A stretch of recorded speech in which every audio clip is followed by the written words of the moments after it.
मैंने सुना है एक पुरानी अरबी कथा है। दो मित्र थे, एक अंधा और एक लंगड़ा। साथ रहते और साथ ही भीख मांगते। साथ रहना जरूरी भी था क्योंकि अंधा देख नहीं सकता था, लंगड़ा चल नहीं सकता था, तो अंधा लंगड़े को अपने कंधे पर बिठाकर चलता था। भीख अलग अलग मांगी भी नहीं जा सकती थी, साझेदारी थी। फिर जैसे सभी साझेदारों में झगड़े हो जाते, कभी कभी उनमें भी झगड़े हो जाते। कभी लंगड़ा ज्यादा पैसे पे कब्जा कर लेता, कभी अंधा ज्यादा पैसे पे कब्जा कर लेता। स्वाभाविक, जैसे सभी साझेदारियों में झगड़े होते उनमें भी झगड़े हो जाते थे। एक दिन तो बात ऐसी बढ़ गई कि दोनों ने एक दूसरे को डट के पीटा। यह भी ठीक है, सभी धंधे में होता है। भगवान को बड़ी दया आई। पुरानी कहानी है, उन दिनों भगवान आदमी को ज्यादा समझता नहीं था।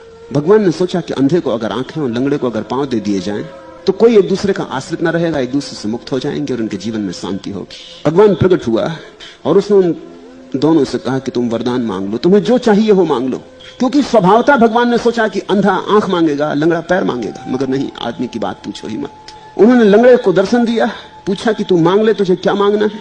लंगड़े ने कहा, भगवान उस अंधे को भी लंगड़ा बना दो। चौंके होंगे। फिर अंधे के सामने प्रकट हुए। अंधे ने कहा, प्रभु उस लंगड़े को अंधा बना दो। दोनों एक दूसरे को दंड देने में उत्सुक थे। इससे दुनिया बेहतर नहीं हो गई, हालत और खराब हो गई। शायद इसीलिए अब भगवान इतनी जल्दी दया नहीं करता और ऐसे आके प्रकट नहीं हो जाता और कहता नहीं कि वरदान मांग लो। बहुत बार करके देख लिया, आदमी की मूर्खता बड़ी गहरी मालूम पड़ती है।